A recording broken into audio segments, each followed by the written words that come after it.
I am. I think I'm Jim. Okay, we're going to get started. Roll call, please. Mayor Brinkman? Here. Mayor Pro Tem Stallman? Here. Councilmember Beckman? Here. Councilmember Cernanik? Present. Councilmember Cole? Here. Councilmember Taylor?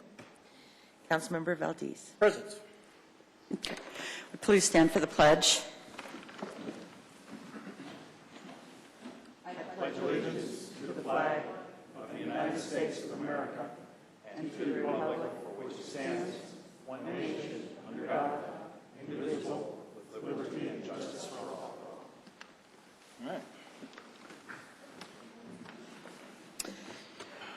Okay, Council, any changes to the agenda? Okay, seeing none, the agenda is approved. Minutes from the regular meeting of July 2nd. Peggy? Yes, I have one correction. Line 276 should say $45,000, not $4,500. Okay. Any other changes? Okay, those are approved as amended. Moving to our citizen appearances. We have no guest citizens this evening and no scheduled public presentations. We do have someone who's signed up for an unscheduled public appearance. These are an opportunity for citizens to express an opinion or ask a question regarding city services, council policies, or other matters of community concern that are not part of the scheduled agenda. And generally, an immediate response should not be expected. Typically, issues are referred to the staff for follow-up and information and research, and then are reported back to council and the individual that initiated the comment or inquiry. And this evening, we do have one second reading, and so there will be a public hearing on that. That is the item 7A. So if you would like to address that particular issue, please come down at that time. Otherwise, I'll first bring down Ryan White and Angie Hunt, and give us your name, address, and you'll have 4 minutes. Hi, I'm Angie Hunt. Address is 3375 West Axarben, Littleton, Colorado, 80123. Hello, Ryan White. Address is 9709 West Chatfield Avenue, Unit H in Littleton, 80128. Okay, so thank you for letting us speak here. Ryan and I are in the process of opening a microdistillery. Currently, microdistillery would be permitted in Littleton in an industrial zoning, but we're hoping to open in a retail commercial zone in Littleton. Ryan is born and raised here and is really hoping that this is where he can open the business. We wrote a letter to City Council back in March, and we're basically told that it would be put up for a study session at a later time. Sorry, I'm a little nervous. We now have found a couple possible locations near downtown Littleton that we would really love to pursue, so we're just here to hopefully get the ball rolling on that conversation. So basically, we'd like to set up a microdistillery that would manufacture and sell wholesale to local restaurants, bars, liquor stores, and would also sell on-site in a retail tasting room. We would really be looking for something that's, maybe a smaller size business with a lot of character that would bring, walking traffic and bring character, just to add to the flavor, I guess, of downtown Littleton. Just a few things to mention. Currently, there's 2 distilleries in Colorado that are allowed in retail commercial zoning. Denver Distillery in Denver and Spirit Hound Distillery in Lyons. So we wouldn't, be the first ones there. I also want to mention that there's a distillery up in Palisade called Peachtree Distillery, and they have contributed $85,000 in tax revenue to the very small city of Palisade in 2012. So we'd like to mention that as well. And employed 20 people, 20 citizens. Yeah. The noise and deliveries to a microdistillery would not be any more than, would be to like a restaurant or a bar. There's no odor. The odor that comes from a microdistillery is much like a bakery, like it smells like baking bread. Again, we'd be looking for a place that would be a destination and an attraction to people walking around downtown Littleton. We would hope that it would add character to the city. It's not a dangerous, some people believe that it would be dangerous. There's no danger in microdistillery. Do you want to add anything, honey? No, I think you did a good job. I think that's just kind of what we wanted to do. Like she said, is just come here and I guess in person see if we could start that conversation about the possibility, and I guess that's about it. Okay. Thank you I don't very do much. this stuff often, so I apologize for my shaky voice. Like you did very well. Thank you very much. Thank you very much. And we have your information, so we will be following back up. perfect. Thank Thank you. you. Thank you. One quick question. Yeah. Just, hey, before you guys go, how much space does a micro distillery require, out of curiosity? That's a great question. We'd be looking at somewhere in the neighborhood of 1,000 to 3,000 square feet. 1,000 to 3,000? 1,000 to 3,000, or 3,500 maybe, I would say it. Tops. Tops. Okay, Yep. thank you. Yeah. Thank you. Thanks. Okay, anyone else? John?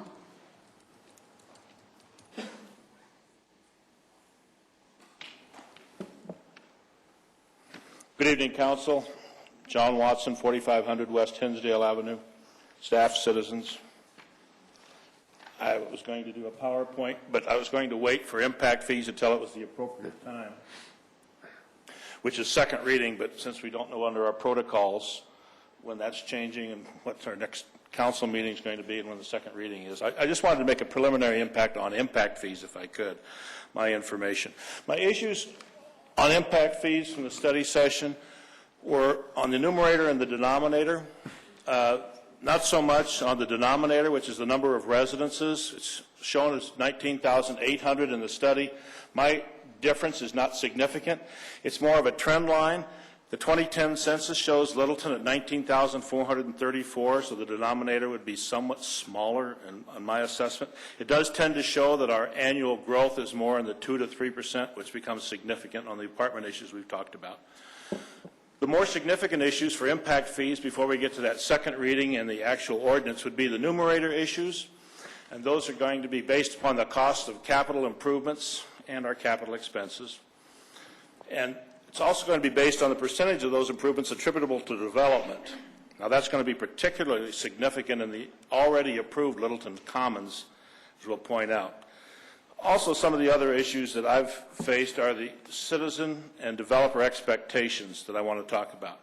The citizen expectations were contained in the preliminary study, which showed a figure of $7,500 for a draft impact fee, which started sticking in the minds of citizens. We came up with a lot smaller number through study.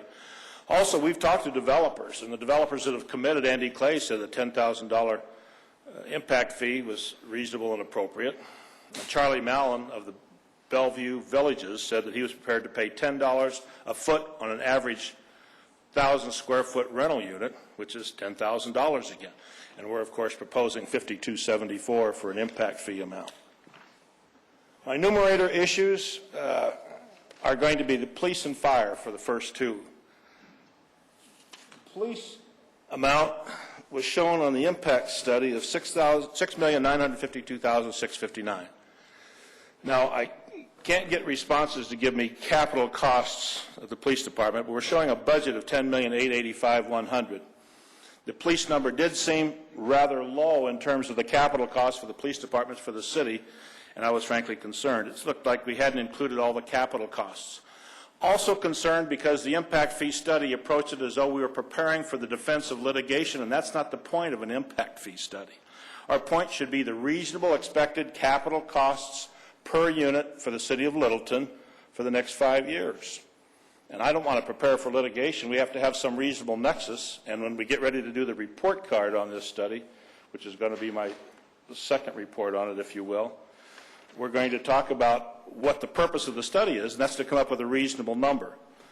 I'm suggesting that the reasonable number would be more in the budget amount, which includes some personnel costs, admittedly, but since I can't get actual numbers other than budget numbers at this point in time, I'm suggesting a change to $498 for the police department component of the impact fee study.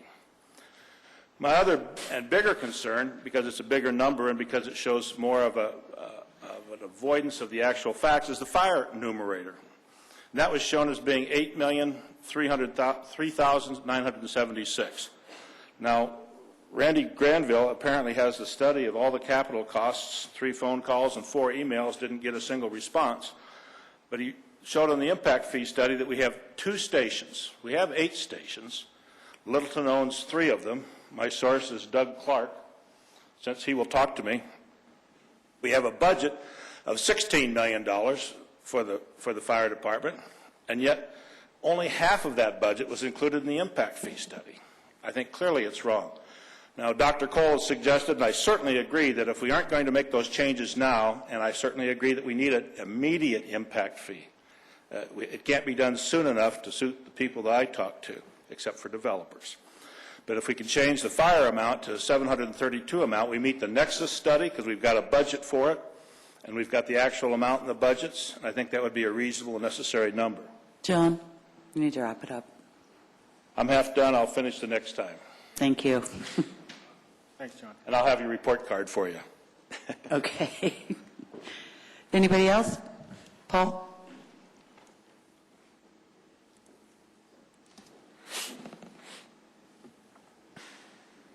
Good evening, Mayor and Council. Paul Bingham, 236 West Delaware Circle in Littleton.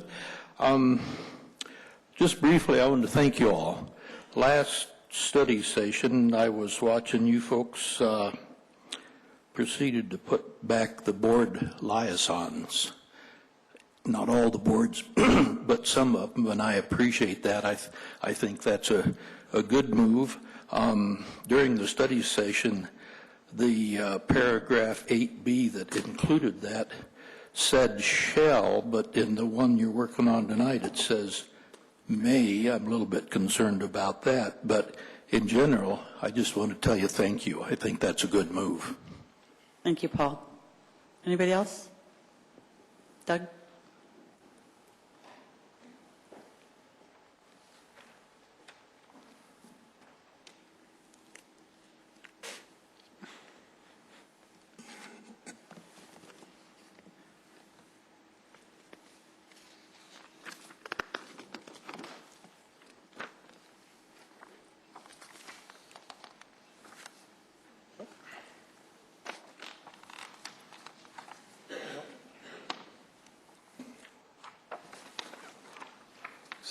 Doug Clark, 2454 Houston, Waring. Section 6083 of the Littleton Charter, in part, requires the publication in January each year of a list of all employees of the city and their respective salaries. You have a copy of that section and charter of Section 83 of the Charter, and if I may read it, it says the city treasurer shall prepare a list of all employees and their respective annual gross salaries at the beginning of each year, which list shall be published in a legal newspaper and available for public inspection as listed in the following paragraph.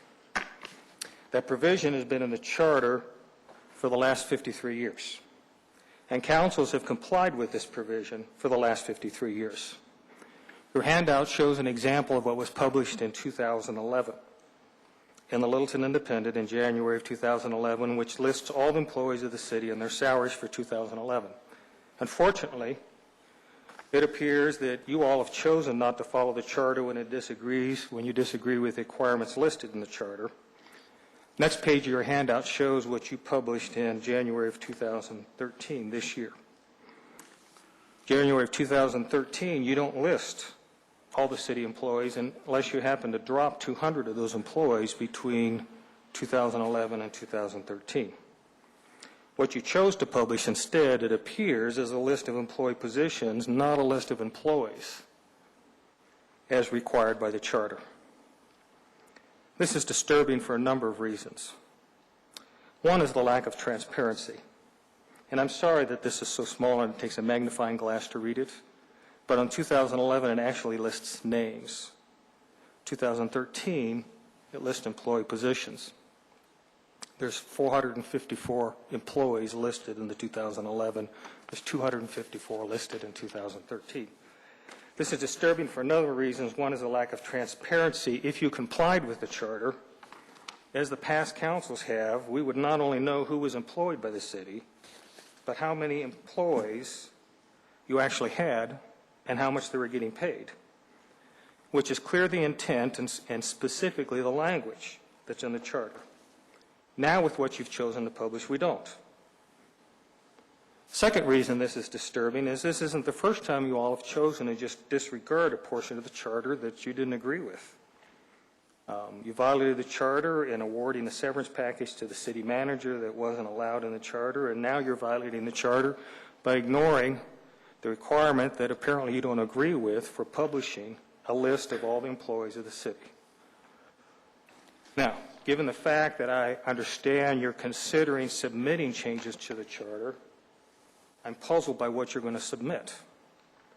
Are you going to submit those portions of the charter for changes that you've already chosen not to do?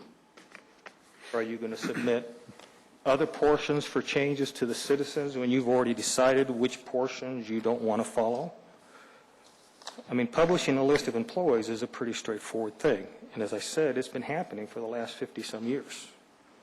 Why you chose all of a sudden to stop doing it when clearly you understood how to do it is beyond me. Thank you. Thank you. Anyone else?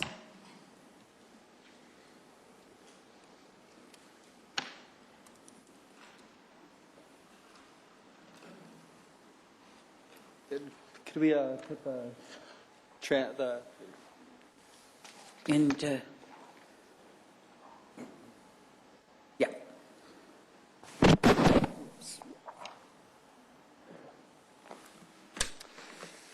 Chad Alexander, 711 17th Street, Boulder, Colorado, 80302. Thank you for the opportunity to speak. My name is Chad Alexander, and I work with the statewide nonprofit COPERG, the Colorado Public Interest Research Group. We recently released a report that we wanted to make sure you were aware of regarding transportation and current driving trends because it could help inform your future decisions around transportation.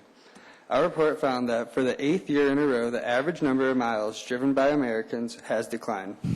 Based on the data we looked at, we believe that this trend is here to stay and that the large increases in vehicle miles driven that we saw for 60 years, what we call the driving boom, is over. The report looks at a number of reasons why. One thing does seem clear. Young people, specifically millennials, 16 to 34-year-olds, drove a whopping 23% fewer miles on average in 2009 than in 2001, the greatest decline in driving in any age group. In addition, based on the data we saw, millennials are more likely to want to live in urban and walkable neighborhoods and are more open to and using non-driving forms of transportation than the older generations of Americans. Because this trend started before the recent economic recession and seems to extend across all income levels, we believe there is more to this than the economy. Specifically, technology is playing a key role, whether it is smartphones or social media replacing daily trips to more and more young people preferring public transit so they can get work and studying done instead of having their hands stuck behind a wheel.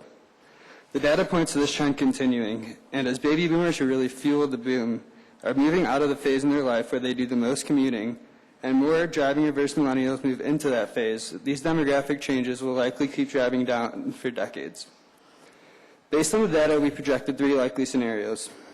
Vehicle miles traveled continue to drop as sharply as it has been, vehicle miles traveled stabilizes, and vehicle miles traveled increases. However, based on all 3 of these scenarios, we believe that the national forecasts have overestimated national vehicle miles traveled. Because most of the data we looked at is national, we do not know exactly how this will impact communities like Littleton. There is no indication that this trend is not or will not happen across Colorado, and if communities want to position themselves well to compete in the 21st century, we recommend that cities, counties, and states take a hard look at these trends and don't rely on decade-old assumptions. Transportation patterns are shifting, being driven by young people, and we believe they are here to stay. This report is full of lots more data than I walked through, so if you're interested, we'd be happy to come back and do a more in-depth briefing. I'll stick around till your next break in case any of you would like to set up a time. Thanks. Thank you. Would any of you guys... One moment. Chad, are you or any of your associates involved in taking a look at the Dr. Cog 2040 plan? I'm not entirely sure. Okay. There's a bunch of different resources and stuff we use to make this report. If you'd like a copy, I have a bunch. Well, Yeah, I'd love a why copy. don't you leave a couple extra copies with the clerk? Okay. That'd be great. But they're working on the regional transportation plan for the Denver regional area. And tomorrow is actually a public hearing on Cycle 1 amendments to the 2035 plan. Oh, okay. And it's at the corner of, it's the the southeast corner of 13th and Broadway. I don't know what, they used to be referred to as the Security Life Building, but it's the Independent Pass building, and they're taking public comments at 6:35. But I suggest going out to the Dr. Cog website to put your name in for public comment. All right. Thank you very much. Thank you. Anyone else?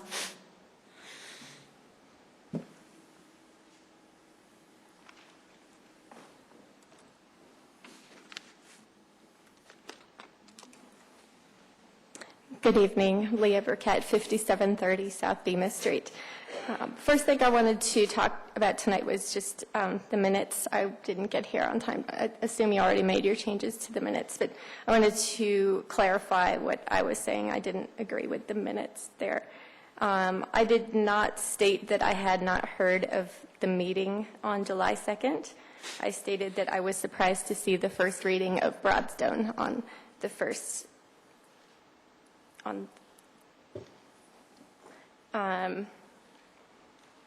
I also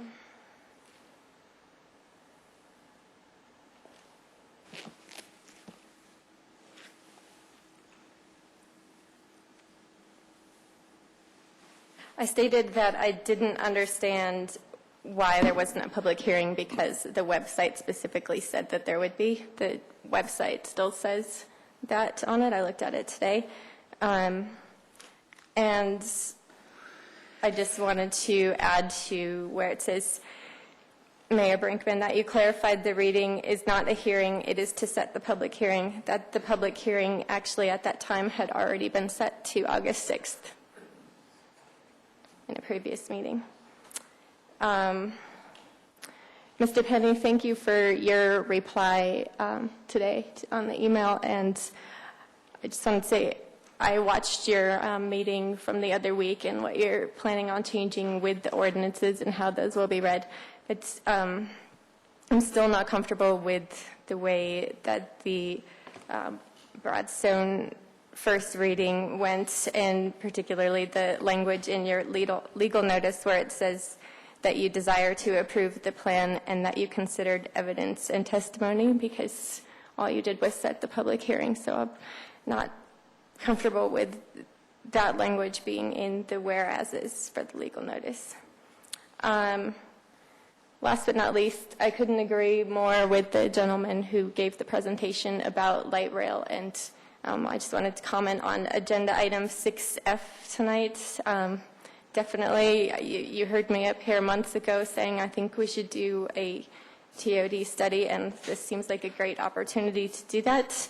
I wanted to comment that I find it interesting that the Planning Board's recommendation to approve this resolution is included at the very top in the summary statement for this particular document and not for the recommendation on agenda item 11A from July 2nd, which is pertaining to the Broadstone. And as far as the language in here goes,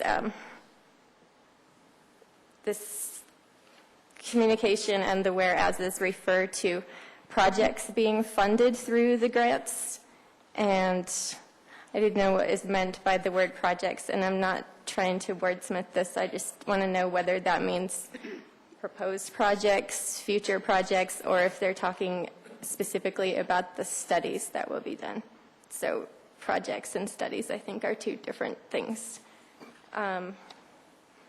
Also, my concern with this study I would be for it, but I think it's important that whatever is included in this study, that it's considered that Littleton is its own unique identity, and while we have transit connecting everybody, that there is a real sense of place here, and it's a historic area, and whatever the study says should have regard to that sense of place, and there's all kinds of information about transit-oriented development and how you can have a real community feeling around it, and so I would hope that there would be a lot of input into what Littleton is and the character of the town. And maybe even have some input from your Historic Preservation Board, which I attended their meeting the other night and found out you guys haven't met with them in some time, and I know that you were discussing in your meeting the other week about meetings with boards and things, and I think that it's time to meet with them and talk about the historic preservation and the character of the town and sense of place of Littleton, and how that can fit with economic development and not trump one over the other. Thank you. Thank you. Just as a point of information, we have had 3 meetings scheduled with Historic Preservation, and they have canceled all 3 and just recently canceled the latest, as they're having putting together a plan for us on incentive program for the downtown historic district. So they're working on that plan. It's not ready yet. Anybody else? Norm.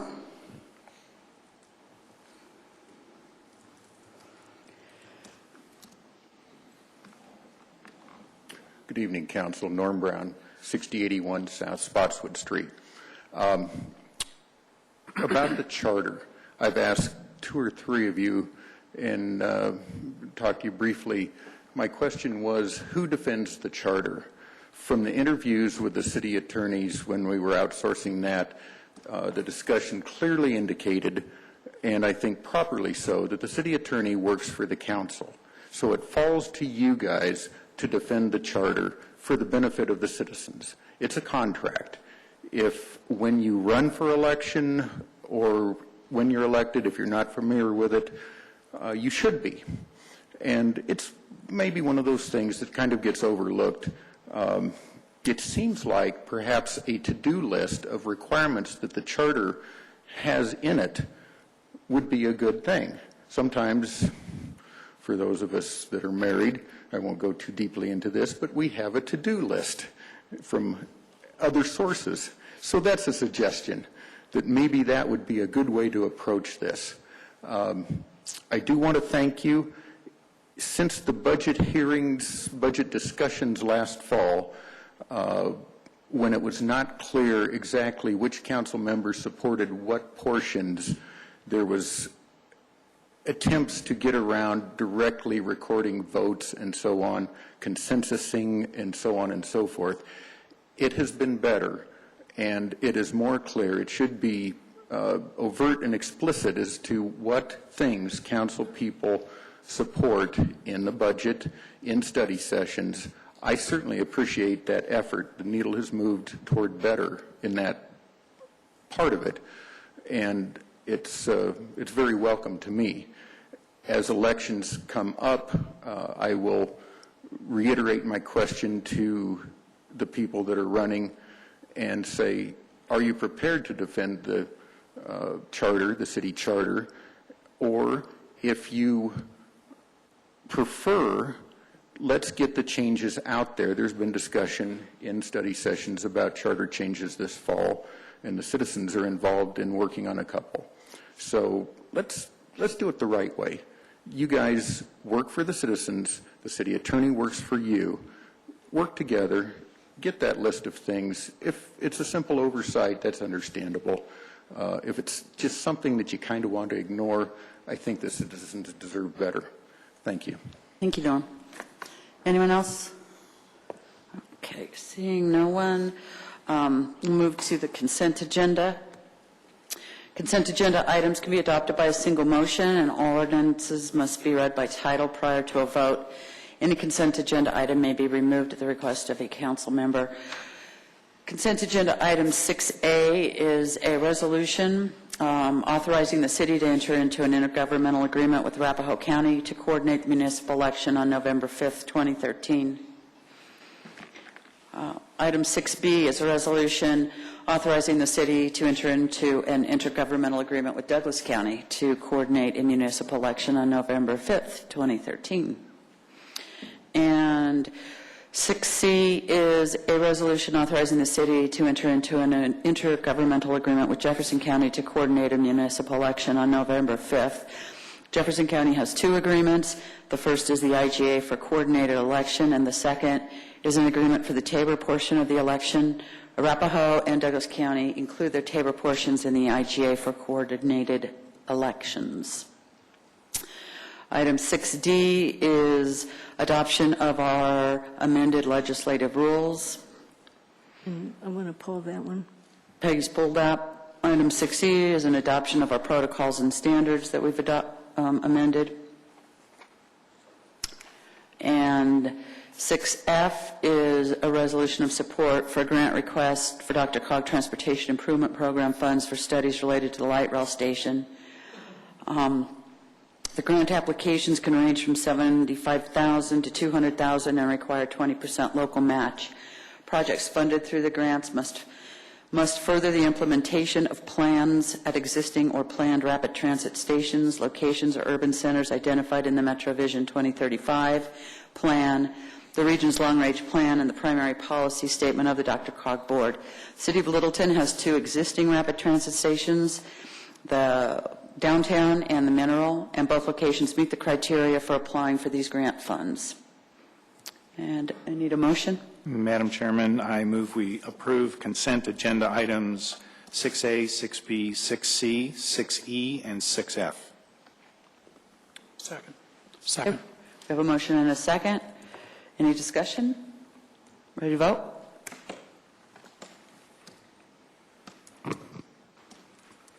Jim's voting. Councilmember Taylor. Switches on.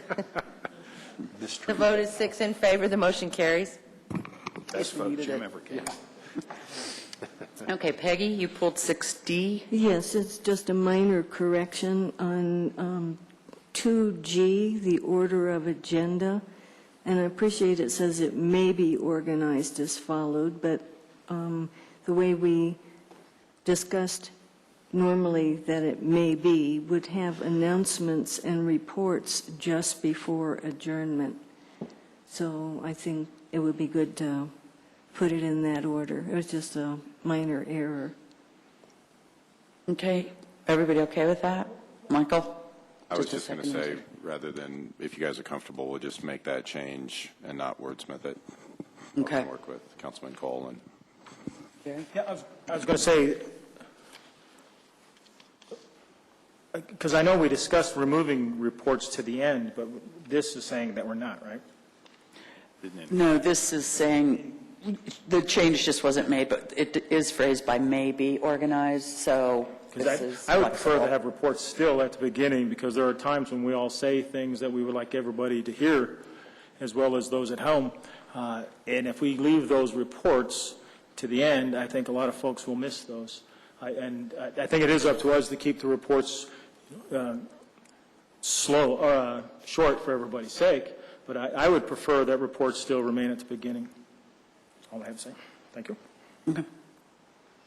I just would comment, the only reason I brought this up is I thought that we agreed to change it. So if we didn't agree to change it, then... You did No, agree we to change did. it, and the agenda tonight actually reflects that change based upon the agreement. And we did not change the language because it did say may, but I understand Councilmember Cole's, the standard should be what the example is.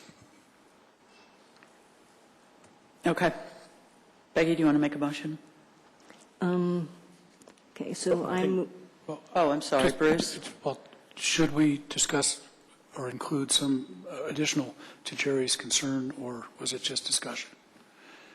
Well, we did have a discussion last week at the study session, and we had a majority of council that wanted to move them to the end, so that's where they've been moved. Okay. I'm fine with that. I just want to make sure that Jerry got his point across, and and any discussion to it was given. Thank you. And I remind people that we said after the election we'd revisit our rules and procedures and protocols, so we may or may not at that time think it's not working as well. So go back to that. So we need you want to have a motion then? Yeah, we need a motion to approve pardon me? I thought it was more or less general consensus we were going to do that. Still need a motion to approve We it. need a, Oh, fine. Well, is that what can you you were gonna will you make a motion to approve? Because it was pulled off consent, which do? required a motion. Right. So I move that we approve the council legislative rules with the corrected order of the agenda. Second. I have a motion and a second. Any discussion? Ready to vote? The vote is 5 in favor, with Councilmember Valdez voting no. The motion carries. Thank you. Okay, item 7A. And 7A is an ordinance on second reading and public hearing. And before we get into that, we are making another minor change. It's been brought to my attention that we are, by charter, obligated to read our ordinances, but it is not required to have the city attorney read the ordinance. So instead of jumping around, I will go ahead on ordinances and read them, just almost what I do anyway, and then we just repeat each other. So an ordinance of the City of Littleton, Colorado, amending Section 8-3-5 of the Littleton City Code, changing the name of South Rio Grande Street between Main Street and Alamo Avenue to South Vega Street. So this is a public hearing. Charlie? No, okay. This is the Littleton Vega Sister City Organization has requested that the city change the name of South Rio Grande Street between Main and Alamo to Vega Street, and it's essentially the one-way street that runs just right next to Vega Park. So, staff, I guess not. Okay. Tim's available to answer questions. Council, do you have any questions for staff on this? Okay, seeing none, we'll open the public hearing. If there's anybody that would like to come down and address council on this issue, you're welcome to. It's please give us your name and address, and you have 4 minutes. Do you want to have somebody pick up this? Good evening. I'm Elfie Smith I live at 1931 West Sanibel Court.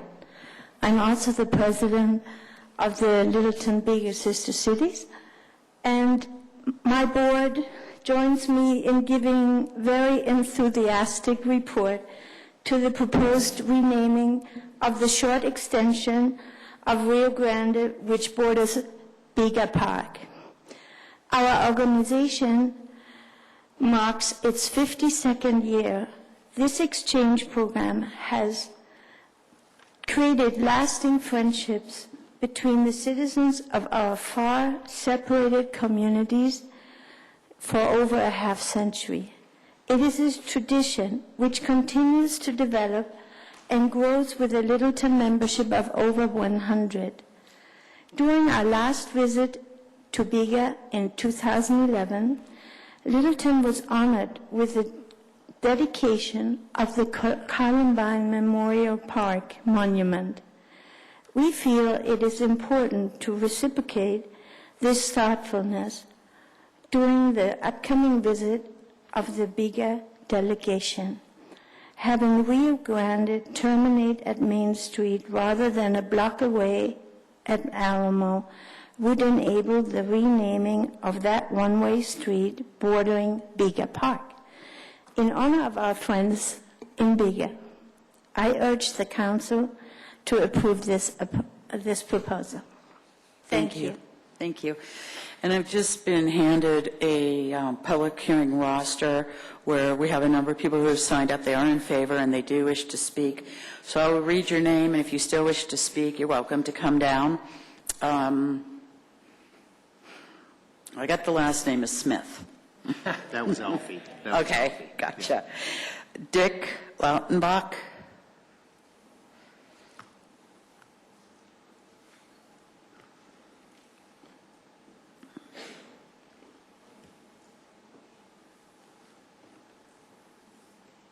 kind of interesting that I have the opportunity several years ago when this pit was built to talk to council about changes in their insurance program. And I appreciate the opportunity tonight to talk to you about another dear project of mine and of all the people sitting here. And I really appreciate your attention and appreciate your consideration of this ordinance. I am Dick Lautenbach. I don't reside at 5721 South Nevada Street that I posted there. That's my office and still is my son's office. And I've appreciated the opportunity to have served Littleton in the capacity of their agent for a long time and had the opportunity to have our company pay several $1 million in the Lowry landfill litigation that Littleton fortunately would not have, or would have had to pay themselves if we hadn't had the adequate limits. Okay, that's beside the point. I'm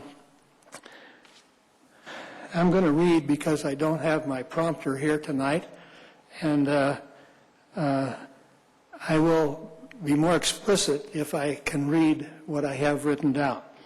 After President Eisenhower initiated the City-City program in the 1950s, the city of Littleton was the first city in the United States to establish a sister city in Australia.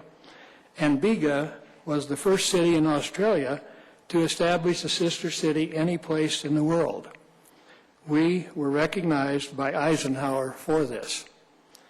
Malcolm Fraser, Prime Minister of Australia, subsequently recognized this unique relationship as well. Because of this unique relationship, it's very appropriate to name the street on the east side of Bega Park, Bega Street. It's an honor for us to recognize our Bega friends in this way. It would be appropriate to place signs at the railroad bridge for motorists going west, showing Rio Grande turning right or north, and Bega Street turning left or south. As you know, this is done with arrows at a cross street that has two different names. And this is very common all over the metro area. This would be another way to promote our sister city relationship to the traveling public. It would also be appropriate for the mayor to unveil the new street signs during the Bega delegation's visit next month. And again, we all thank you for your consideration. Thank you. Thank you. Dick,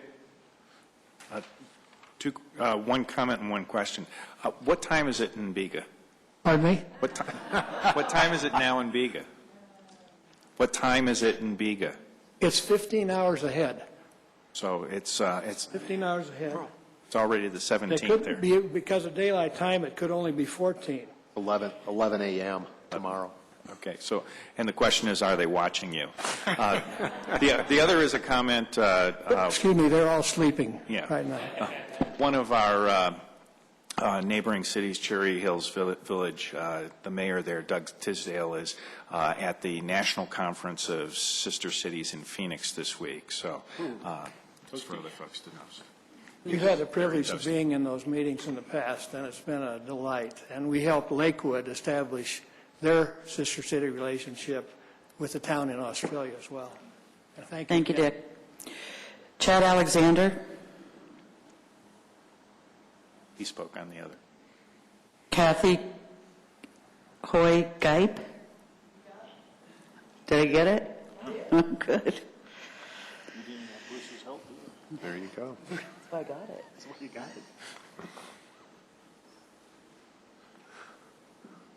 I'm Kathy Hoy-Geip. I live at 6434 South Prince Street, Littleton, 80120.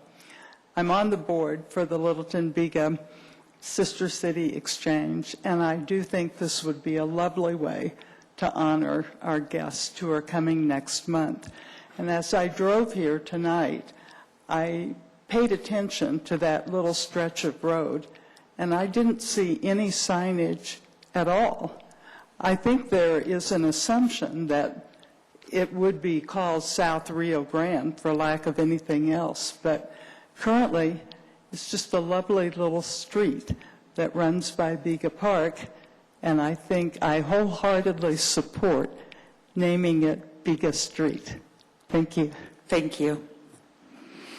Pat Kenning?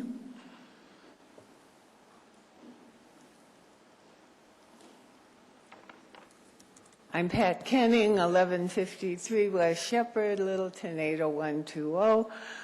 I've been involved in the BIGA, Littleton Sister City Exchange, Inc., since the 70s. I've been active on the board, etc. And if Charlie Bloston approves this, I don't know what the problem is. I also wondered why LeBron Hutchison, when he was lobbying for the official name of Biga Park, didn't think of Biga Street. There are many Littleton names in the Biga area, and I think it would be lovely if we honored them with the Biga Street name. It wouldn't cost that much, and it would give a little more publicity to our group, which anyone is welcome to join. Thank you. Jan Brossow?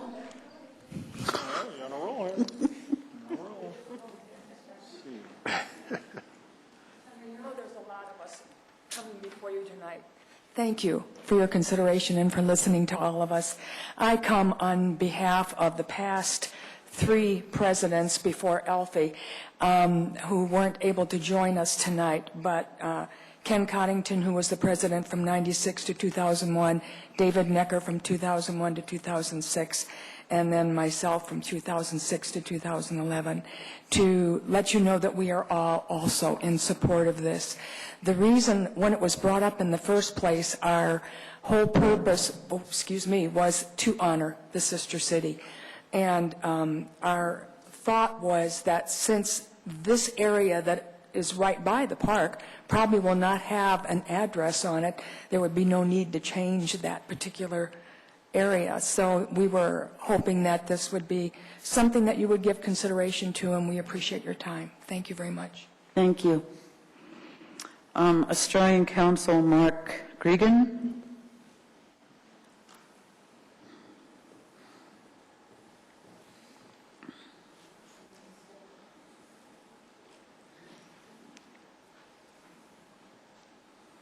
Good evening, Mayor and Council members. I'm the Australian Consul here in Denver. I look after the Rocky Mountain region and Australia's interests in that area. My address is 8480 East Orchard Road, Greenwood Village. I'd just like to state the Australian Government is in full support of this proposal by the Littleton Biga Association for a street change, and we hope that Australia's interest is exemplified by my presence and mentioning this to you. Thank you. Thank you. Mary Lou Reck.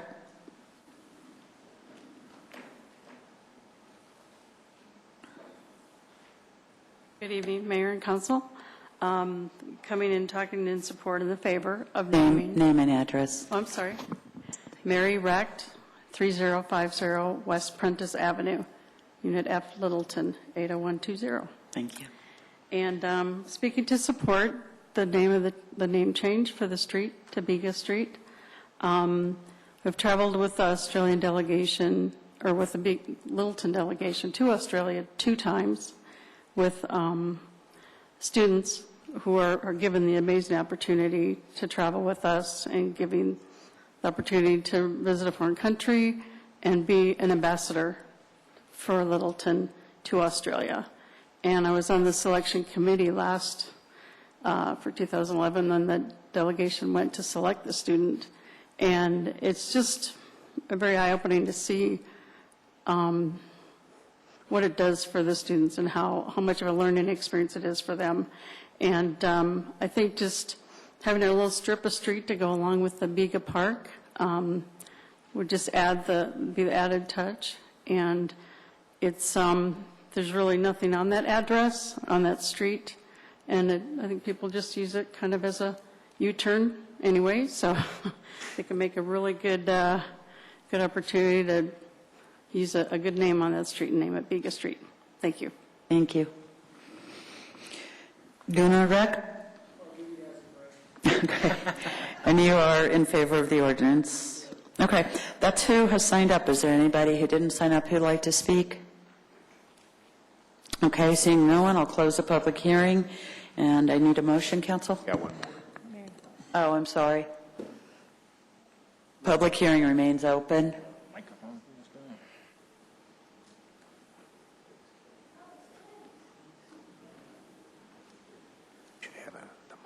we can take off. There. It's locked up.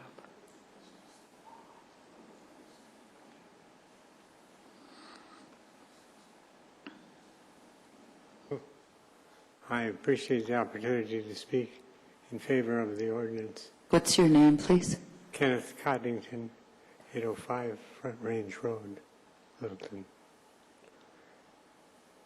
It's been my pleasure to serve on the board and to be active in the Biga Littleton Sister City Group for a number of years. I've traveled twice with the delegation to Littleton, from Littleton to Biga, and found it a rich experience, almost as rich an experience as hosting the folks when they come here. Again, thank you for the opportunity to proclaim Biga Street in honor of our sister city. Thank you. Thank you. And go Lions. Anyone else want to speak? Okay, seeing no one, we'll close the public hearing. Council, I need a motion. I move the ordinance changing the name South Rio Grande Street to South Biga Street from Main Street to Alamo Avenue be approved. Second. Okay, we have a motion and a second. Any discussion? So I do want to make a comment for the record, because last time I voted against this, I have talked to some people, and the reason I voted against it was I thought as a driver, the driver that I am, it's confusing to have one street name on one side of Littleton Boulevard coming down there, Main Street, and another on the other side. But I thought maybe I'm the only person in the world that that's confusing to, so I asked several people. And indeed, I apparently do seem to be the only one in the world that that's confusing to. So I at least want people to know my experience talking to some other people. So, thank you. Any other discussion? Okay, we have a motion and a second to approve the renaming of portion of South Rio Grande to South Biga Street. I got it right. The vote is unanimous. The motion carries.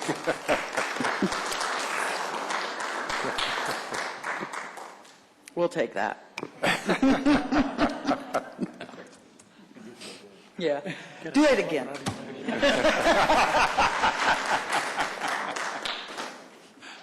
Okay, thank you very much. Moving along on the agenda, item 8A is a motion to change our meeting start time on August 6th, which is our regular council meeting. It's also National Night Out.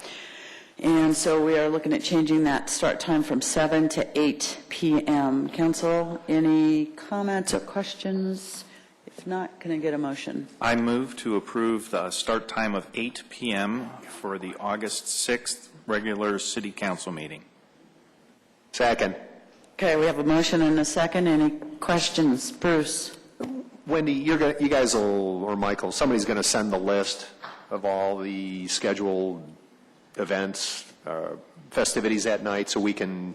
The police are doing that. Somebody's doing it. Yeah.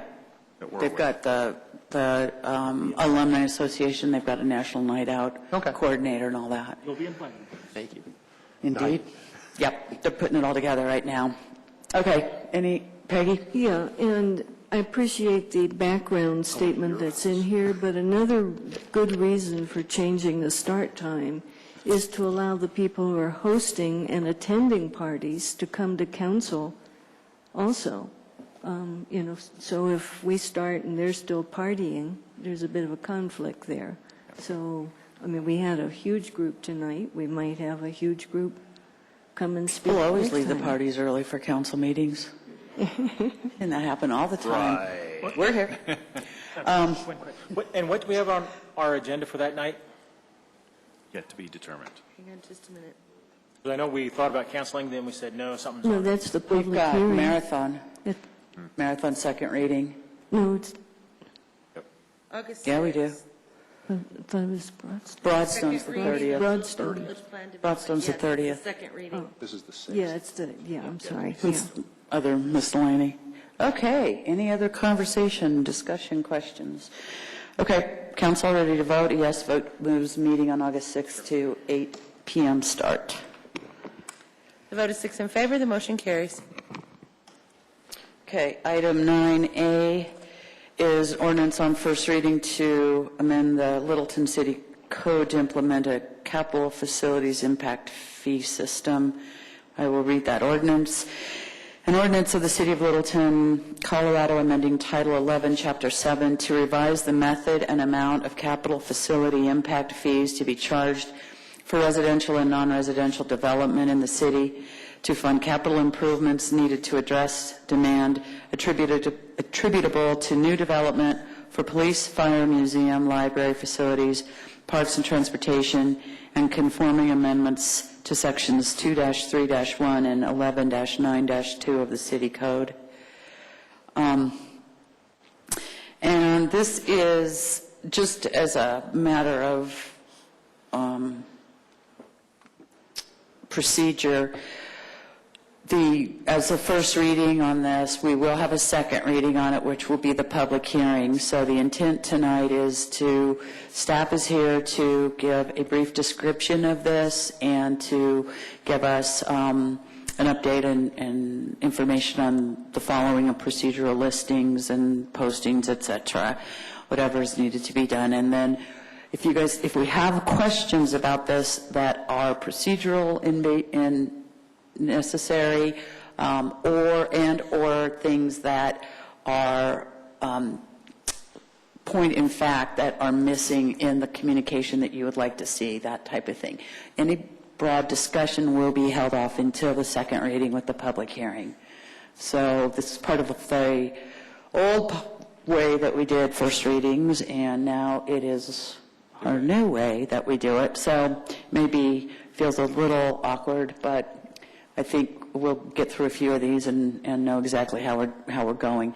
But it is not an opportunity really for us to have a large-scale discussion on this. Glenn, do you want to come down and give kind of a quick run-through? I'm sorry, Michael. Not Glenn.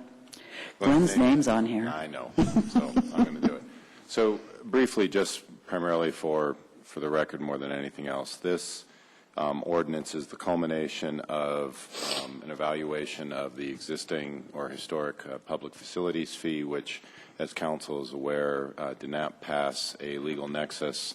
It actually predates, I think, the Nolan-Dolan cases, and so we looked at that. And then as we were reviewing whether or not it was viable to have how to modify the commercial impact fee, we also included the residential impact fee, which historically had been solely focused on open space and parks, either land dedication or a cash in lieu of. And as you can imagine, virtually everyone was cash in lieu of. And then, as council is aware, we contracted with BBC to do the preliminary study, which was just kind of a feasibility study to determine whether it was worth going down this road, determine it was. You had the study session last week with Ford Frick, got to understand what an impact fee can be used for, how it's calculated. And so this ordinance is, as the mayor read in the title, replacing both of the historic park open space fee for residential and the public facilities fee for commercial. There are a couple things that we're going to be modifying. We're still continuing to look at that we'll bring back for second reading. One of which is we want to make sure that if someone had dedicated land under the Parks and Open Space historically, that we give them credit similar to had they paid cash. So there'll be some additional language, and we'll put this in the second reading memo from staff. And we're also looking at actually strengthening the language around the building permit payment time frame for that to make it more clear than it may have been. So we'll continue to look at that. We actually own, at least according to the information I have, we own 2 1/3 station. Station 16 is jointly owned by the 3 partners. So we'll get confirmation that that was or was not included within those numbers. As we talked about toward the end of the study session, a limiting factor in the fee that we can charge has to be based upon what we believe those future capital expansion based upon the additional development is. We may want it to be an arbitrary number, but there has to be that nexus that's in there, and that's why you contract with someone like BBC, so you actually have a real number. But to the extent that we can get some fine-tuning in between now and second reading, we'll do that.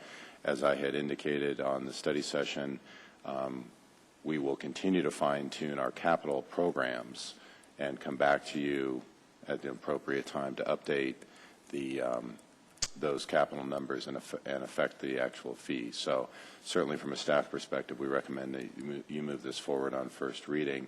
I will make a personal request, and if you would oblige me, and that is I am going to be gone on August 6th on vacation. So my request would be if you would move second reading from August 6th to August 20th so I can attend and lead this. This has been something I've charged from the beginning, and I think it would be appropriate for me to be here for the discussion and issues. So, and I've talked with staff, and we internally don't see any problem with that, but it's up to you, obviously. So I realize that was not brief, but thank you, Mayor. Thank you. Council questions, Phil? Yes. In the additional analysis that you're looking to do, the important calculations in determining the nexus is the numerators and the denominators, as Mr. Watson outlined earlier.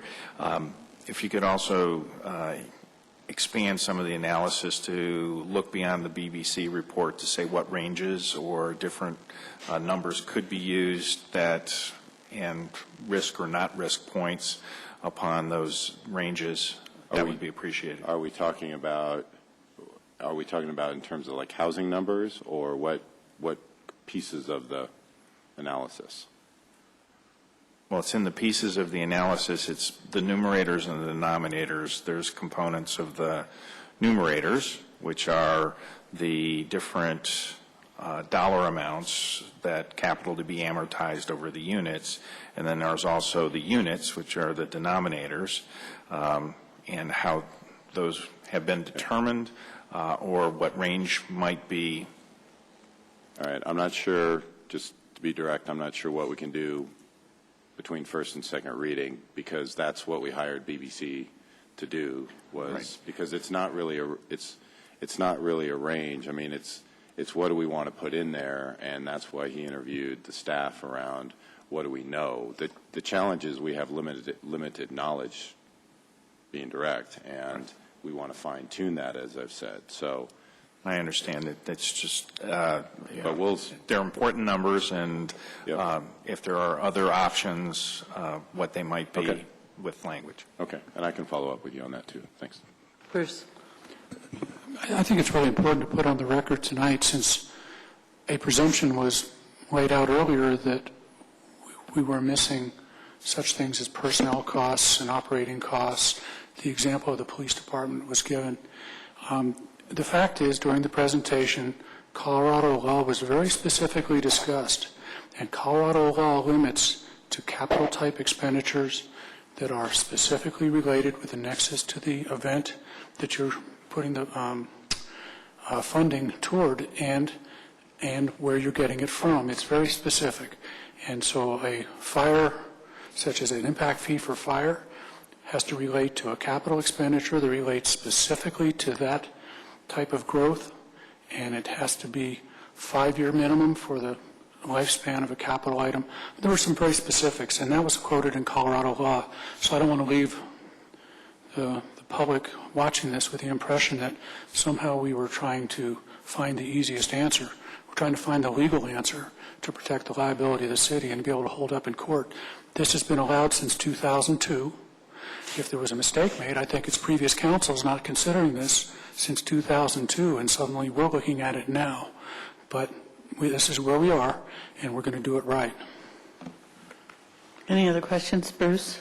Yeah, I agree with Councilmember Beckman. I was also, you brought up the Station 16 issue, but Mr. Watson mentioned the 8 fire stations, and in fact, stations 13, 14, and 15 predominantly serve Littleton Fire Protection District and are paid for by the citizens of Littleton Fire Protection District. The capital and the depreciation thereof is paid by those citizens predominantly. Stations 17 and 18 are likewise paid predominantly by the citizens of the Highlands Ranch Metro District. I believe it's totally appropriate to include 1/3 of the capital cost of Station 16, which it does in fact provide a fair amount of service to the city of Littleton, in particular the Trailmark subdivision. And while some of the other stations will make a call in and out of the city, as well as 11, 12, and 16, which are based essentially within the city. 11 and 12 are in the city limits, 16 is just on the fringe. They will also call out. So beyond trying to do a study that says here's how many calls went which direction, I think it's very appropriate to say certainly stations 11 and 12 belong to within the city limits of Littleton, and 1/3 of 16 is paid for by our citizens, and that's the right capital investment for what our citizens are paying for. We do receive substantial reimbursement through the intergovernmental agreements from the Fire Protection District and from Highlands Ranch to cover the cost of the other stations that are part of the overall system. Okay, any other comments or questions for staff regarding the communication? Yes. Yeah, so the one weak point that I see, and I think these views were quite appropriate, is when we do another valuation. That was the one point that BBC said that they thought our valuation is low, and that's a way to drive those numbers up legitimately. They should be, whatever we really are valued at, not below value. I know we didn't intend to do that, but I would like to see that sooner rather than a year or two, as I think you said last week. So. And you're absolutely right, and I think that's just a follow-up to make sure that the number is accurate. From a public policy standpoint, the question before you, if you really look at the historical to the historical code to the current code, the public policy shift here is historically under the commercial impact fee, it was, for what it was collecting an impact fee in the totality of it. You would assume that the assumption of a fair market value at 8% was to cover impact fees in a broad sense.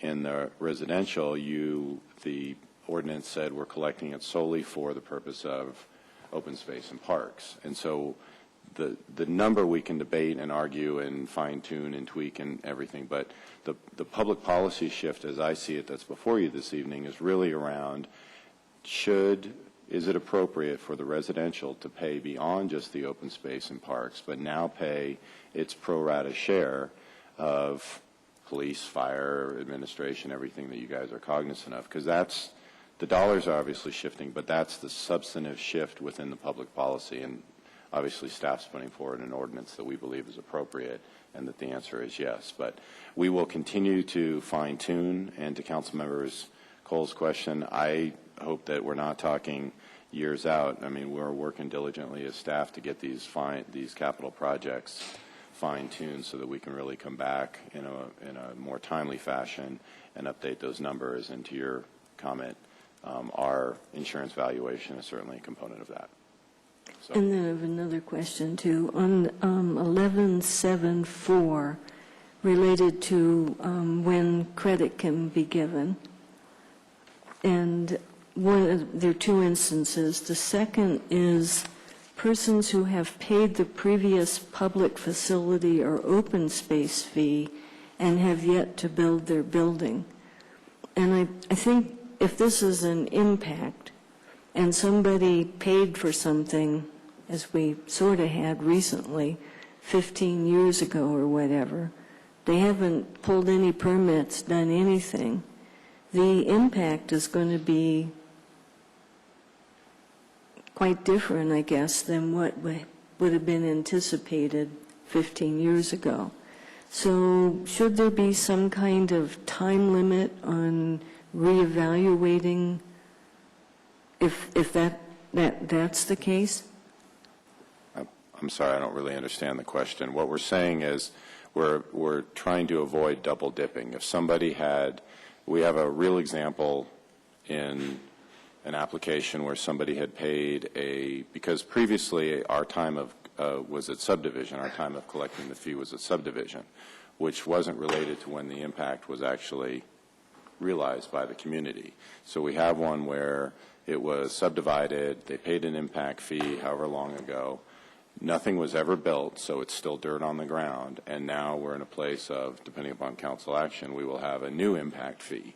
Well, we've already collected that check under the old one, and so we just want to make sure that we're not double dipping and putting ourselves at risk.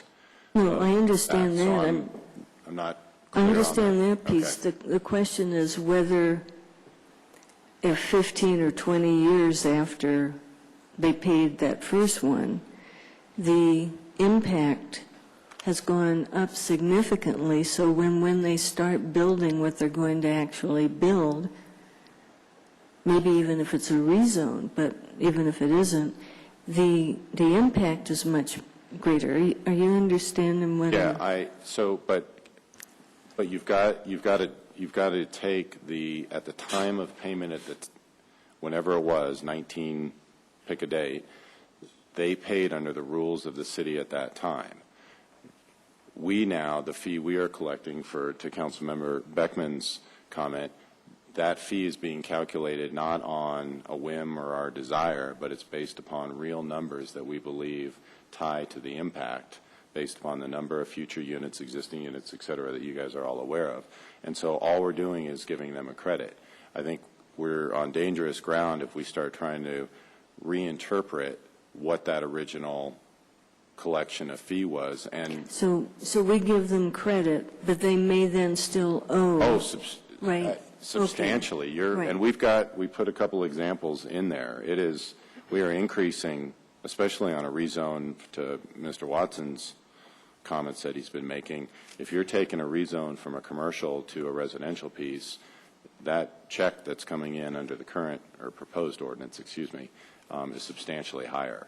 Under no circumstance would we be, if this is the concern, we're never going to write a check to somebody. No, I know that part. So now this one probably won't happen, but it might. So Peggy, I want to make sure that we stay very much on task. If there's something in the council communication that is not clear that you would like staff to make more clear for second reading, because I think all discussion should be held in our public hearing and second reading period. Well, I'm trying to ask those things. So okay. I may not be okay, I just want to make sure that if there's something that needs to be tweaked in here, okay. So again, for clarification, so is it possible somebody could pull permits and not build that thing for a good while, and 15 years, and then would there be a difference there? Well, I'm just trying to get clarification. So I'm still not 100% sure I understand, but what we're proposing is that you pay at time of building permit. A building permit has a limited lifespan. You have to, I don't remember the exact language. Oh, right, I'm forgetting that. You have to start doing months. something. Okay. Yeah, and you have to keep working. Yeah, and keep gotcha. Producing. And if they let that building permit lapse and then they came in 15 years later, whatever the currently seated council and whatever the current fee would be, they'd Gotcha, that gotcha. with whatever the differential I is. forgot about the No worries. time limit. Thank you. Okay, anybody else? Okay, seeing no one with any other questions, we need a motion. I move approval of the ordinance on first reading and schedule the second reading and public hearing for August 20, 2013. Second. Okay, I have a motion and a second to move it to second reading, public hearing for August 20th. The vote is 6 in favor. The motion carries. Okay. Item 9B, this is an ordinance on first reading, and I will read the ordinance. An ordinance of the City of Littleton, Colorado, approving the rezoning of a portion of property known as Littleton Village at 7400 South Broadway from PDR to PDC and amending the planned development plan. And again, this is first reading, and Glenn, did you want to kind of give us a quick rundown and anything procedural in terms of postings and that? Sure. Thanks. Yes, it's a major amendment, so they are amending the western 41 acres of the 77-acre Littleton Village PD. That does include changing the designation of 7.7 acres from PDR to PDC. Overall, though, it does not change the amount of square footage allowed in Littleton Village or the amount of residential units.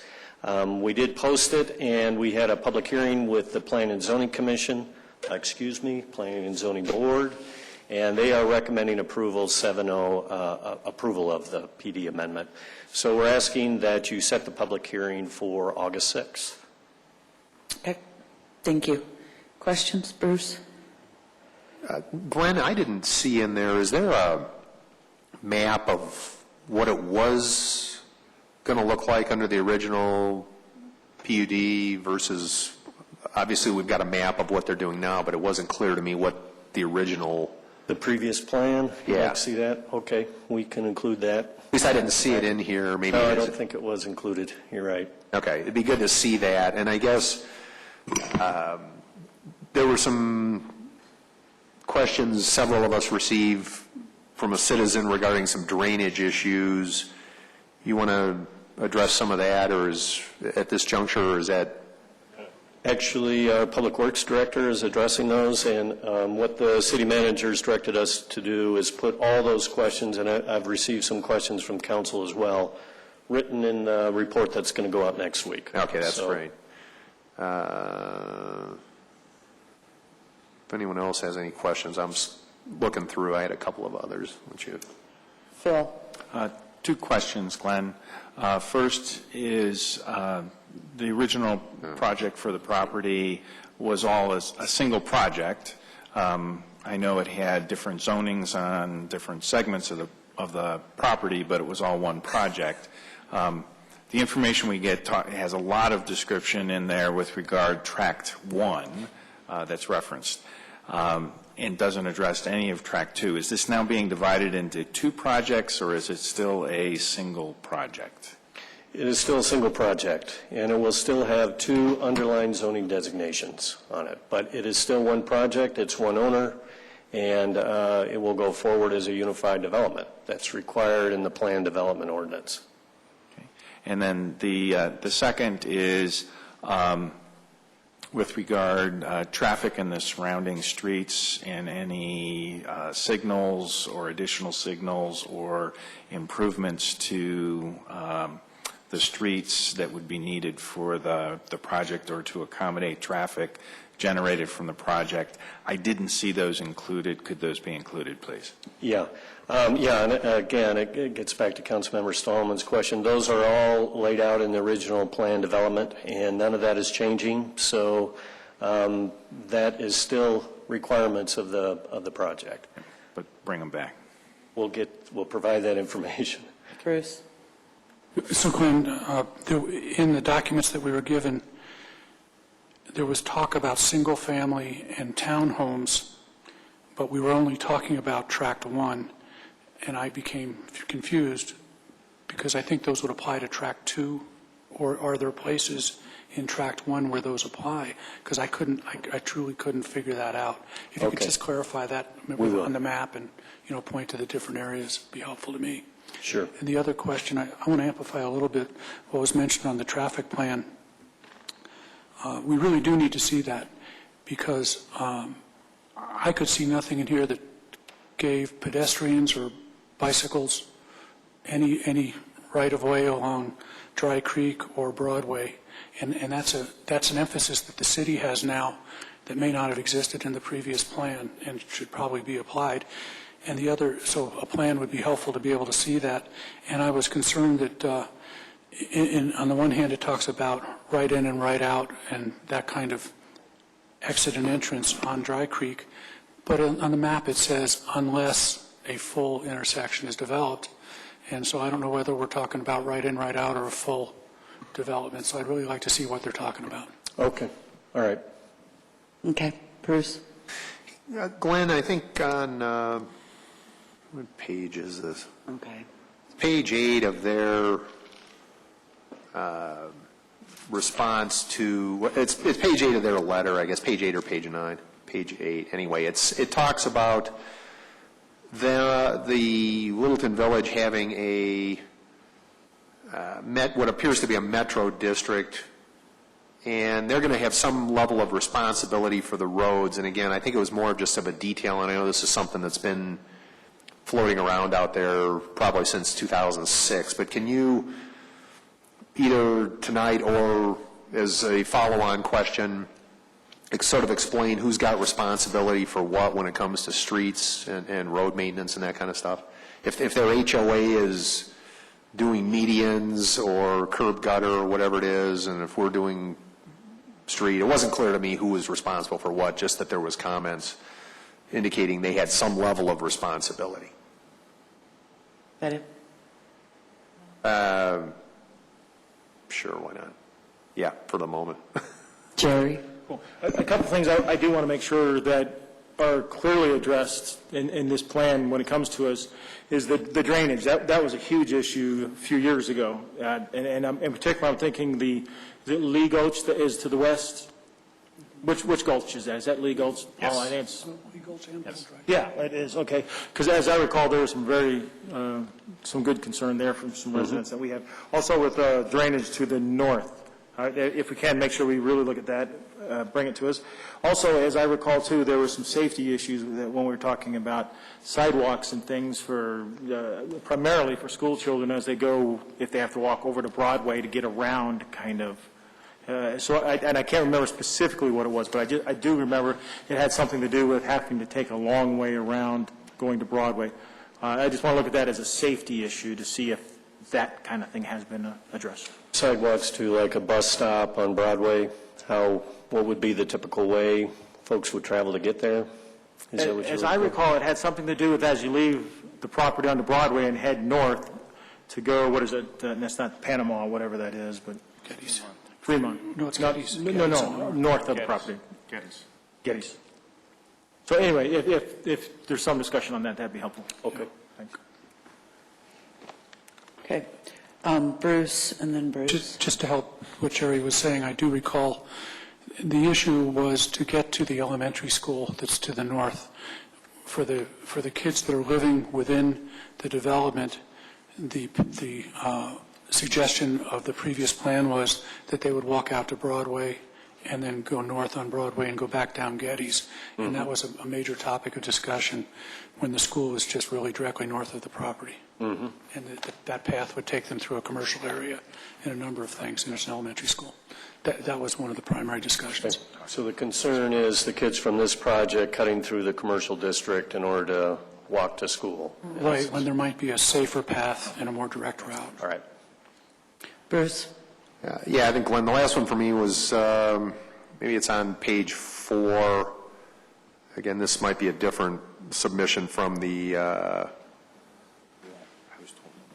developer, but it talks about, it's section 2.1, general comments. It says, if the inline retail is built later or conversely, the residential buildings are built later, the mixed use entry to development with will be compromised both in function and character to the east of the retail portion of the site, park, lower density neighborhood around that, blah, blah, blah, blah. So anyway, I guess my question was, and again, these are details, and I'm sort of playing catch up just based on, I know the change is relatively discrete relative to what was done originally, which encompasses all of this. So I don't want to over-rotate on what we're being asked to do, but I'm curious, are they talking about developing the retail at the same time as the residential? Is that the revised plan as it exists today, or the plan as it exists today?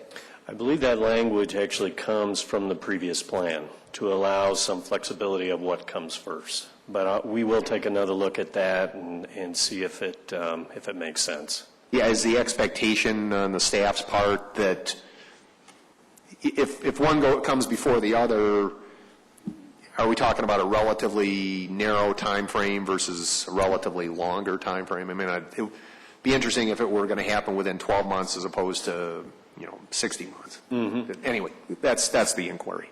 Yeah. There is some, in fact, that was a question we had. If you build the retail and you don't build the residential above it, how do you do that? And they would actually build it to a structural strength and with the ability to build the units above at a later date. So that is physically possible to do that. Interesting. I guess I wasn't coming at it from quite that direction. I was thinking more from the standpoint of, if the residential all gets built first, when does the commercial go in? Ah, okay. But your point is an interesting one also. So, okay, thank you. Okay, any other questions? Okay. So we need a motion. Madam Chairman, I move that the ordinance approving the rezoning of a portion of property known as Littleton Village at 7400 South Broadway from PDR to PDC and amending the planned development plan be approved on first reading, and that a public hearing date be set for the 6th of August, 2013. Second. Okay, we have a motion and a second to move this to a second reading and public hearing on August 2nd. Ready to vote? August 6th. August 6th, I'm sorry.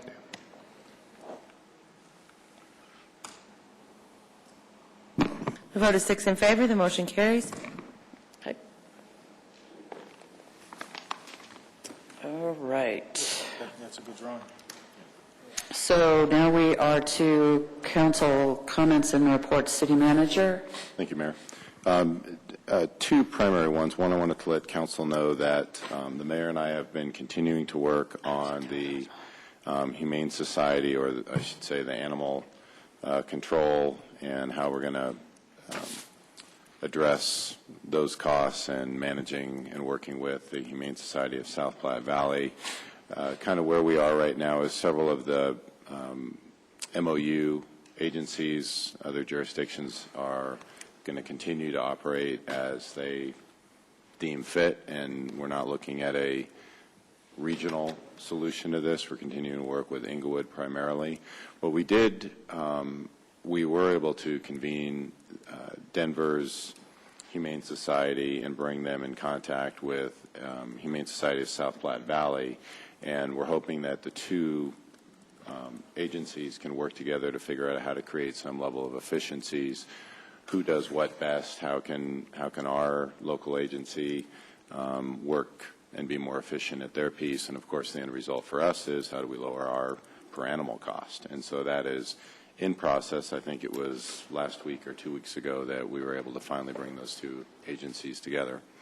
The other thing that the mayor and I have been working on is with the passage of, I'm not going to remember what bill it was, allowing RTD greater flexibility in their public-private partnerships for their lots. We've met with, actually I don't think the mayor attended it, so apologize. We met with RTD in Aspen Grove to talk about opportunities for greater synergy between the light rail station as well as access into Aspen Grove, and potentially what development opportunities RTD might be thinking about now. So they They hadn't spent much time thinking about it, but they're off thinking about it, and when they've talked amongst themselves in whatever fashion that means, we'll be back in contact. But we want to make sure that Aspen Grove is a component to that discussion so that we can have a greater tie-in.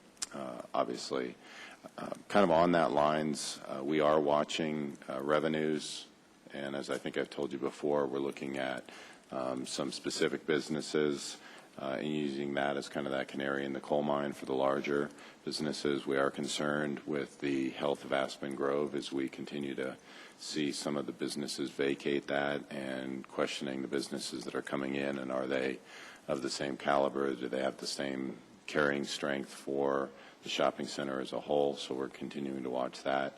I'm just using Aspen Grove as an example. We're doing that in the downtown and some of the other areas as well. So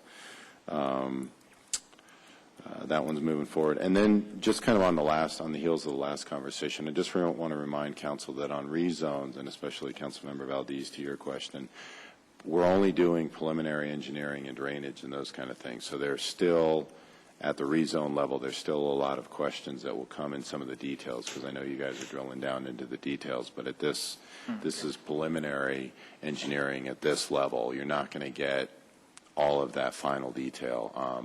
But we will include some of the questions that we've received, as Glenn stated. I've asked them to put any question received by you into that final piece. So I think that covers it, Mayor. Thanks. Thank you. Councilmember Beckman. Well, I want to make a pitch for Western Welcome Week volunteers. Western Welcome Week's coming up, and it is a volunteer-run event. If it wasn't for the volunteers, it wouldn't work. And the volunteers who come to Western Welcome Week each year may not volunteer for other things in the city all year long and may only see each other that 1 week a year. It's not one of those closed cliquish kinds of circumstances. If you'd like to volunteer, there's an opportunity.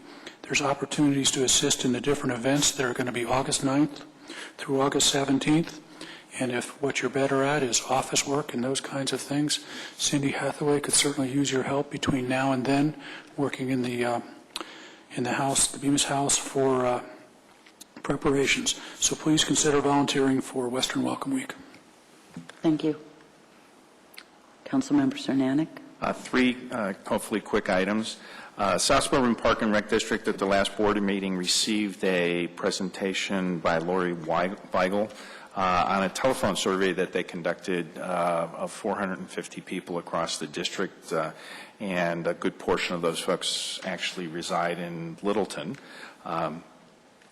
Very interesting results showing approvals of various different organizations, and certainly the Park and Rec District versus cities and streets received a more favorable rating, but I'm wondering whether we can get a copy of the citizen survey.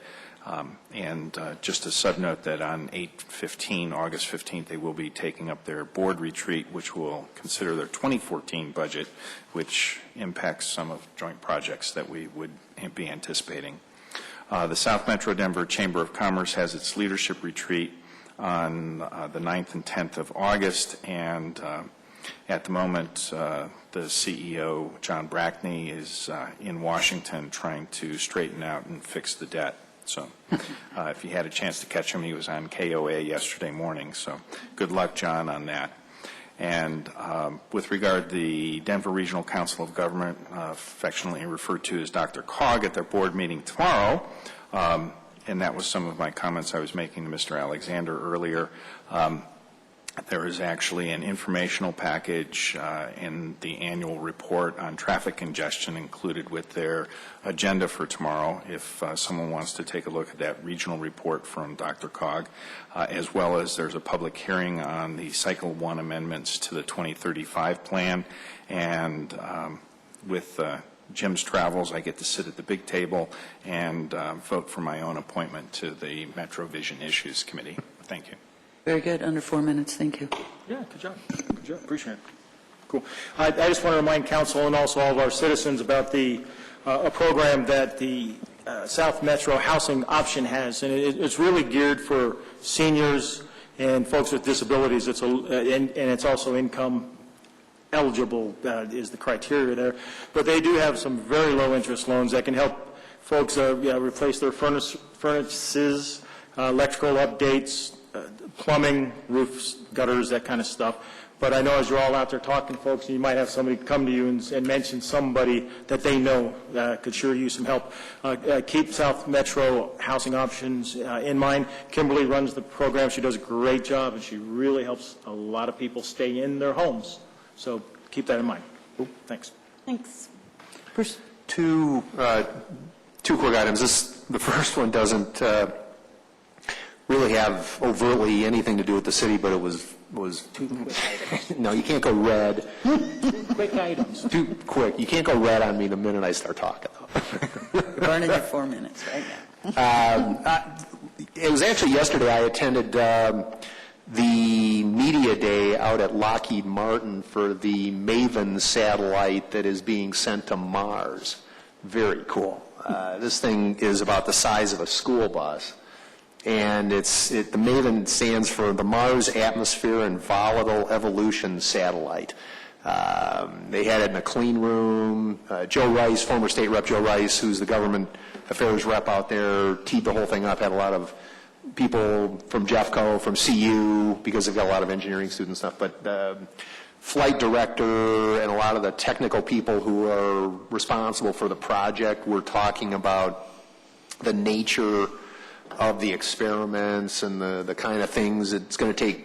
It lifts off, it launches in November 18th. They've got a window of about 20 days to do it, and it takes 10 months to get there, and then it'll be in orbit for, could be upwards of 6 years if the fuel holds out. There was a picture of it in the paper today in the business section if you want to go back and look at it, but it was really cool. So I just wanted to share that. The other, I was going to ask the question, so Michael, to Mr. Clark's inquiry, can you sort of explain what happened or why the Charter Section 83 list of employees was distilled down from what had been done in the past? I wasn't aware of the changes necessarily, and that's just curious. Yep, and I can't right now, but I will get a response back to you guys on that. I assume that there was a discussion with legal at some point during the time about was it necessary to print names and titles in there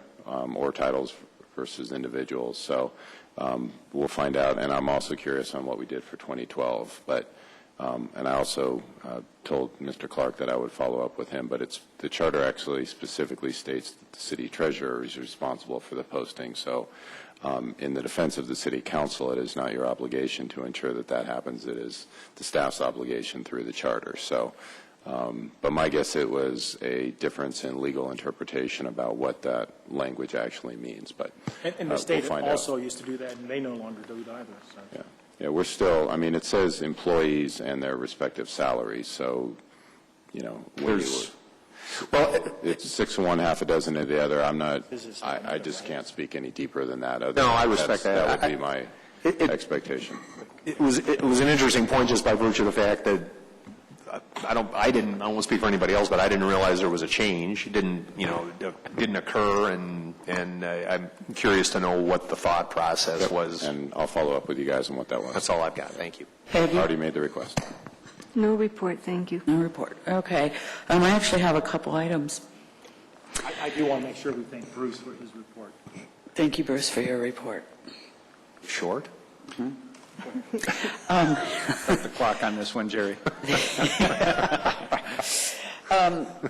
We had conducted a trail event a couple of weeks ago. Maybe it's been nearly a month. And last week we had kind of I call it an autopsy of the event, and met with South Suburban and our staff that helped work on it and really determined that it was a successful event in terms of being able to share information about trail safety and trail etiquette with a number of people. It was well received in terms of the giveaways and that type of thing. So we think that on that level, it was a good event.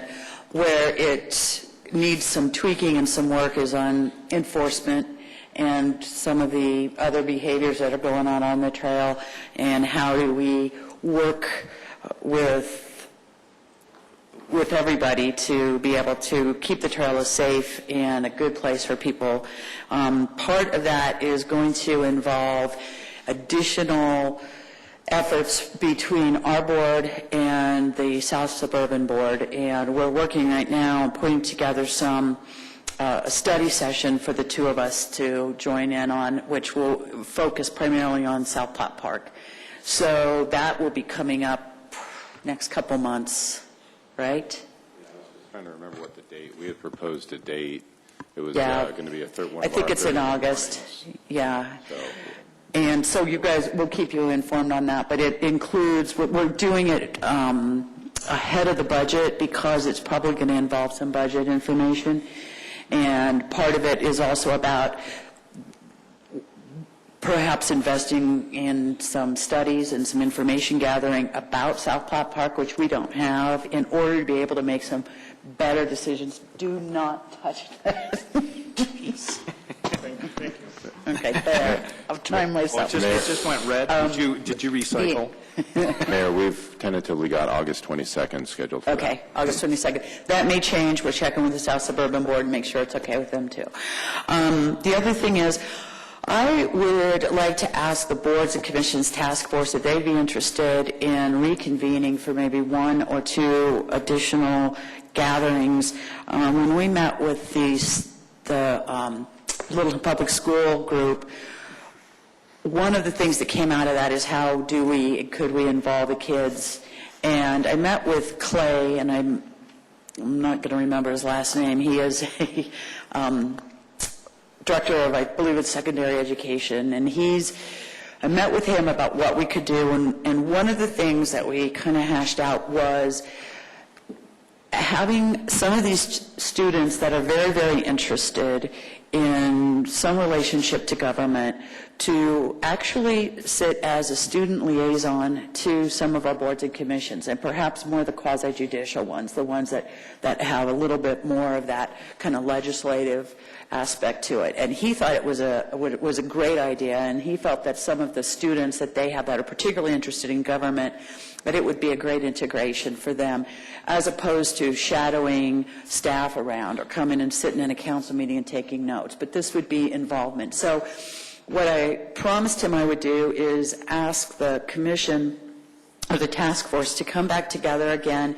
and have a conversation about what that might look like and what we might, which boards and commissions it might be appropriate for, and what, like I said, what that might look like. So if you guys are willing to do that, then I'd like to get that started up. We'll get a schedule put together, and I think at the first meeting we'll have Clay come and kind of get a launch as to direction we're kind of looking for. Phil? Yeah, I would be willing, but I would add to it the staff's plan for youth involvement so that Clay's aware of that too. So he is, and it would be completely different. It's a completely different track. So, okay, thank you very much. Then my other thing is I went to my first CML retreat this past weekend, and that was great. Got to meet the other CML board members and did some relationship building, and really looking forward to it. It's a really great group. We do have a number of issues on our plate, and certainly when the legislature kicks up, we'll have even more. And one of the things that the board has, or that the staff has done that they haven't done in the past, is they've actually created goals and objectives for themselves and strategies that support that. And it was really interesting to see. They're actually going on their retreat where they'll flesh those out a little bit more. But it's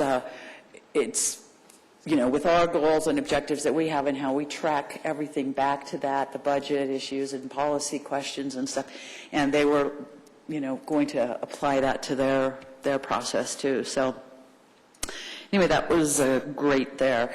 My last thing is I would like to ask staff to work on some language. We have a citizen initiative to an amendment to the charter, in regard to Section 37, which is a zoning change where the citizens' initiative would ask that any zoning change shall not become effective by the favorable vote of 2/3 of the council. So a zoning change would not be effective with a 4-3 vote if, and one of the conditions is a protest is filed with the municipal clerk at least 24 hours prior to the city council's vote on the change and is signed by the owners of 20% or more of the area of the land which is subject to the proposed change, or 20% or more of the area of land extending a radius of 100 feet from the land which is subject to the proposed change, disregarding only the intervening public streets and alleys. The other would be, number 2, would be the planning board has not has not recommended a favorable vote. What I would like to ask staff to do, if council is in agreement, is to come back with a couple of versions of ballot language that would actually change the intent in one. What concerns me about it is 20% within 100 feet. That could literally be, in some locations, that could be 1 resident or 2 residents. And while I respect every resident's opinion, I think that in terms of land zoning and in terms of asking a council to move from a simple majority to a super majority, I think it should require a larger sample, a larger pool of that affected area, particularly because if most of the people don't agree and 1 or 2 do, and they're within that 20%, 100 feet, we're not getting the representation. And I'm also concerned somewhat about the fairness then to applicants and how that might play out. So I don't, we'll make a decision about what it looks like, and if it does go, if we want to put it on the ballot, I'd just like to see staff put together some different language that may be something we consider. Bruce? Can I just ask that maybe we add also what the state law is for the non-home rule cities in that regard, if there's some I believe this is the state law. Yeah, I just would like to know that it is and see it and have that comparison in front of me so I know what I'm looking at. Okay. That is accurate. Okay. Are you guys okay with having them bring back some language like that? We can take a look at it. Okay. Thank you. I guess for a procedural standpoint, Councilman, I think it was Taylor, had asked for an option on Section 27 relevant to how council actually operates under exec. So we'll bring, I think with that scheduled for July 30th, so we'll bring this one forward and you can kind of talk holistically about all the charter changes that would be moving forward. Okay. That would be great. Okay. Thank you. Okay. That's our meeting. If there's nothing else, we are adjourned.